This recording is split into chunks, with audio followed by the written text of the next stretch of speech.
ஒரு மகிழ்ச்சியான செய்தி. இதயம் நலனையின் விலை லிட்டருக்கு ரூபாய் 105 குறைஞ்சிருக்கு. செப்டம்பர் 2023ல 1 லிட்டர் இதயம் நலனையின் அதிகபட்ச விலை ரூபாய் 503. ஆனா இப்ப 1 லிட்டர் இதயம் நலனையின் விலை ரூபாய் 398 மட்டும்தான் தமிழ்நாட்டுல. அப்ப இனிமே எல்லாரும் இதயம் நலனை வாங்கலாம் இல்ல? சாதியின் பெயரால் சமூகத்தில் விஷத்தை பரப்ப சிலர் முயற்சிப்பதாக கூறிய பிரதமர் மோடி, கிராமப்புற மக்களுக்கு கண்ணியமான வாழ்க்கையை உறுதி செய்வதே தனது அரசின் முன்னுரிமை என்று தெரிவித்துள்ளார். அரசு ஊழியர்கள், சத்துணவு ஊழியர்கள், அங்கன்வாடி ஊழியர்கள் மற்றும் பள்ளி கல்லூரி ஆசிரியர்களின் கோரிக்கைகள் மீதான தேர்தல் வாக்குறுதிகளை திமுக அரசு நிறைவேற்ற வேண்டும் என மார்க்சிஸ்ட் கம்யூனிஸ்ட் கட்சி கோரிக்கை. கர்நாடகாவில் புகார் அளிக்க வந்த பெண்ணுக்கு பாலியல் தொல்லை கொடுத்ததாக காவல்துறை டிஎஸ்பி கைது. வயதான காலத்தில் பிள்ளைகள் கவனிக்காவிட்டால் பெற்றோர் வழங்கிய சொத்துக்கள் மீதான தான பத்திரத்தை ரத்து செய்யலாம் என்று உச்சநீதிமன்றம் தீர்ப்பு.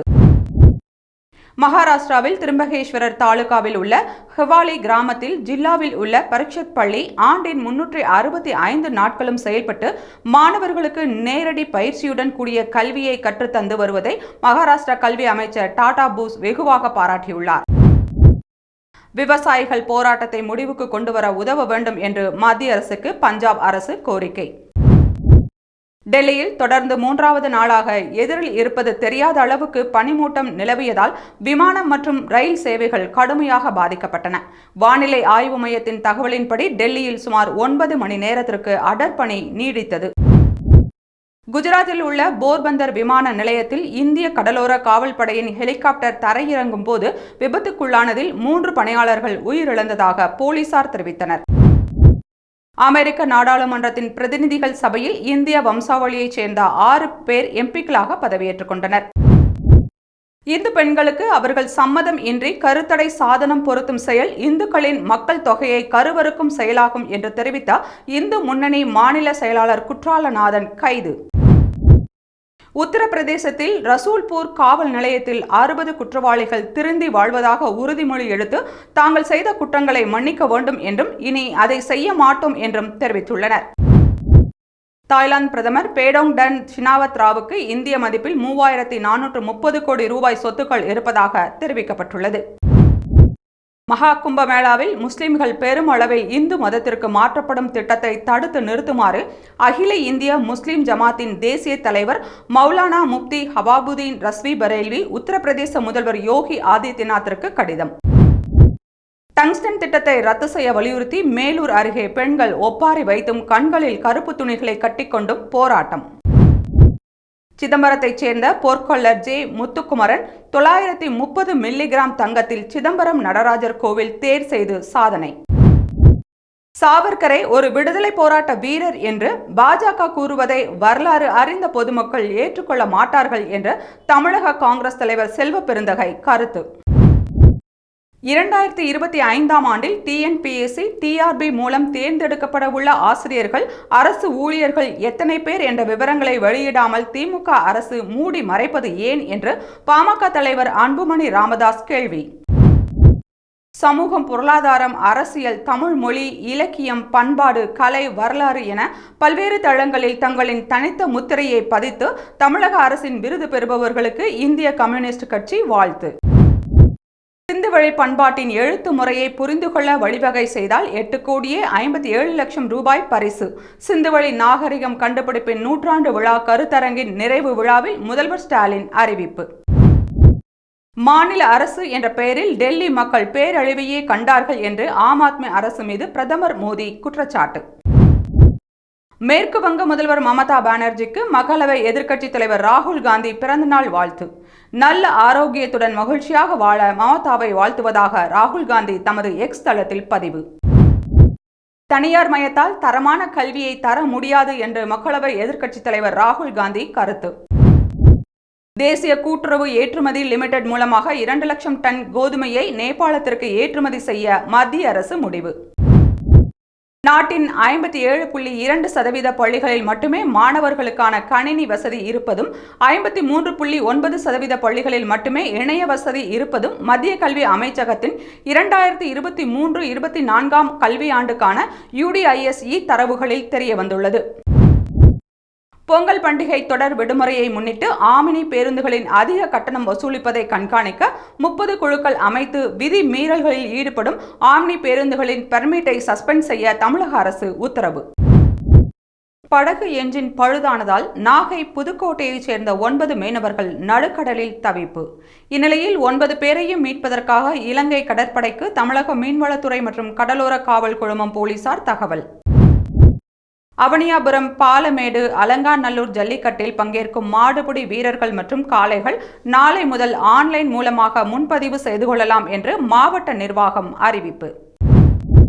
மாநகராட்சிகள், நகராட்சிகள், பேரூராட்சிகளின் எல்லைகளை விரிவாக்கம் செய்து அரசாணை வெளியிட்டது தொடர்பாக பொதுமக்கள் தங்களது ஆட்சேபனைகளை 6 வாரங்களுக்குள் தெரிவிக்கலாம் என்று தமிழக அரசு தெரிவித்துள்ளது. மருத்துவத்துறையில் காலியாக உள்ள 2553 மருத்துவர் பணியிடங்கள் இம்மாத இறுதிக்குள் நிரப்பப்படும் என்று அமைச்சர் மா. சுப்பிரமணியன் உறுதி. அண்ணா பல்கலைக்கழக மாணவி விவகாரத்தில் அரசு உரிய நடவடிக்கை எடுத்துள்ளது. ஆனால் எதிர்க்கட்சியினர் வேண்டுமென்றே அரசியல் செய்கிறார்கள் என்று கனிமொழி குற்றச்சாட்டு. காங்கிரஸ் பொதுச் செயலாளர் பிரியங்கா காந்தியின் கன்னங்களைப் போல டெல்லியில் உள்ள சாலைகளை அமைத்து தருவேன் என்று டெல்லி சட்டசபை தேர்தலில் போட்டியிடும் பாஜக வேட்பாளர் ரமேஷ் பிதுரி பேசியதால் சர்ச்சை. காங்கிரஸ் கடும் கண்டனம். உத்தரப்பிரதேசத்தில் 17ஆம் நூற்றாண்டில் முகலாயர்களால் கட்டப்பட்ட முபாரக் மன்சில் எனப்படும் அரண்மனை புல்டோசர்கள் மூலம் இடிக்கப்பட்டது.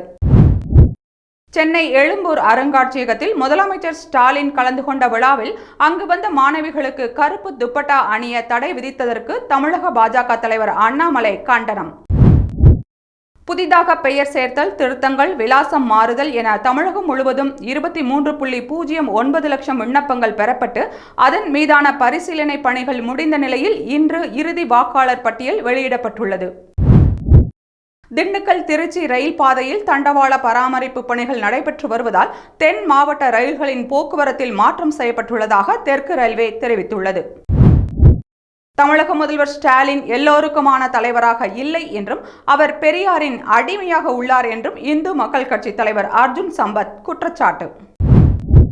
பொங்கல் பண்டிகையை முன்னிட்டு சென்னையில் இருந்து பல்வேறு நகரங்களுக்கு அறிவிக்கப்பட்ட 4 சிறப்பு ரயில்களில் டிக்கெட் முன்பதிவு ஞாயிற்றுக்கிழமை காலை தொடங்கிய நிலையில் முக்கிய நாட்களில் டிக்கெட் முன்பதிவு சில நிமிடங்களில் முடிந்ததால் பயணிகள் ஏமாற்றம். பிபிஎஸ்சி தேர்வினை ரத்து செய்ய கோரி சாகும் வரை உண்ணாவிரதம் இருந்து வரும் ஜன்சுரஜ் கட்சி தலைவர் பிரசாந்த் கிஷோர் இந்த போராட்டத்திற்கு ராகுல் காந்தி மற்றும் தேஜஸ்வி யாதவின் ஆதரவினை கோரியுள்ளார். மதுரை எம்பி சு. வெங்கடேசன் விழுப்புரத்தில் நடைபெற்ற மார்க்சிஸ்ட் கம்யூனிஸ்ட் மாநில மாநாட்டிற்காக வந்திருந்த போது உடல்நலக் குறைவால் பாதிக்கப்பட்டார். இதையடுத்து தனியார் மருத்துவமனையில் சிகிச்சைக்காக அனுமதிக்கப்பட்டுள்ளார். நீர்நிலை புறம்போக்கில் வசிப்பவர்களை மறுவாழ்விற்கான நிவாரணம் வழங்காமல் வீடற்றவர்களாக்க வேண்டாம் என்று தமிழக அரசுக்கு சிபிஎம் கோரிக்கை. இந்திய ரிசர்வ் வங்கி 2000 ரூபாய் நோட்டுகளை திரும்பப் பெறுவதாக அறிவித்து 1.5 ஆண்டுகளுக்கு மேலாகியும் 1.88% கரன்சி நோட்டுகள் இன்னும் திரும்ப வரவில்லை என்று ரிசர்வ் வங்கி தெரிவித்துள்ளது.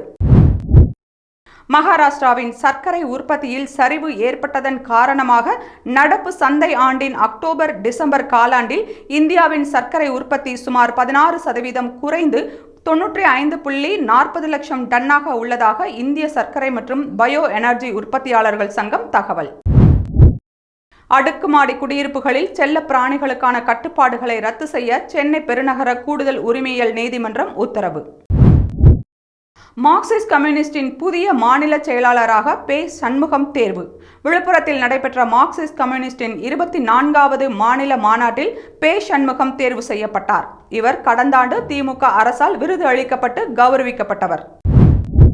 ஈரோடு கிழக்கு தொகுதி இடைத்தேர்தலில் மறைந்த EVKS இளங்கோவனின் இளைய மகன் சஞ்சய் சம்பத் போட்டியிட வேண்டும் என்று ஈரோடு மாநகர் மாவட்ட காங்கிரஸ் கட்சி கூட்டத்தில் தீர்மானம்.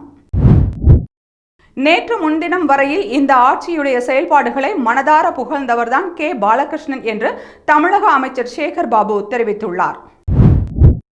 நாட்டில் ஆண்டுக்கு 15 லட்சம் பேருக்கு பக்கவாத பாதிப்பு ஏற்படுவதாகவும் ஆனால் 4இல் 1 இந்தியர் மட்டுமே பக்கவாதத்திற்கு சிகிச்சை அளிக்கும் மருத்துவமனைக்கு செல்கின்றனர் என்றும் ஆய்வில் தெரியவந்துள்ளது.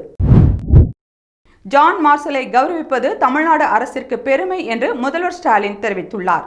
தந்தை பெரியார் மற்றும் பேரறிஞர் அண்ணாவும் சிந்துவெளி நாகரிகம் குறித்து சர் ஜான் மார்ஷலை பாராட்டியுள்ளனர். பொங்கல் பண்டிகை விற்பனைக்காக பெங்களூருவில் இருந்து கடத்தி வரப்பட்ட ரூபாய் 5 லட்சம் மதிப்புள்ள புகையிலை போதைப் பொருட்களை பறிமுதல் செய்த ஓமலூர் போலீசார் ஒருவரை கைது செய்துள்ளனர். கொடுங்கையூர் பகுதியில் வெளிநாட்டு உபகரணங்கள் வாங்கி விற்கும் தொழிலில் பங்கு தருவதாக கூறி 38 லட்சம் பணத்தை பெற்று மோசடி செய்த கணவன் மனைவி உட்பட 3 பேர் கைது. மதவாத சக்திகளை எதிர்ப்பதில் திமுகவுடன் சேர்ந்து பயணிப்போம் என்று சிபிஎம் மாநில பொதுச் செயலாளராக புதிதாக பொறுப்பேற்றுள்ள பே. சண்முகம் தெரிவித்துள்ளார். ஈஷா அறக்கட்டளை நிறுவனர் சத்குரு மத்திய உள்துறை அமைச்சர் அமித்ஷாவை டெல்லியில் சந்தித்து பேசினார். அவர்களது சந்திப்பின் போது இந்திய ஆன்மீகம் மற்றும் சமூகங்களை மாற்றி அமைப்பதில் அதன் பங்கு குறித்து விவாதித்ததாக தகவல்.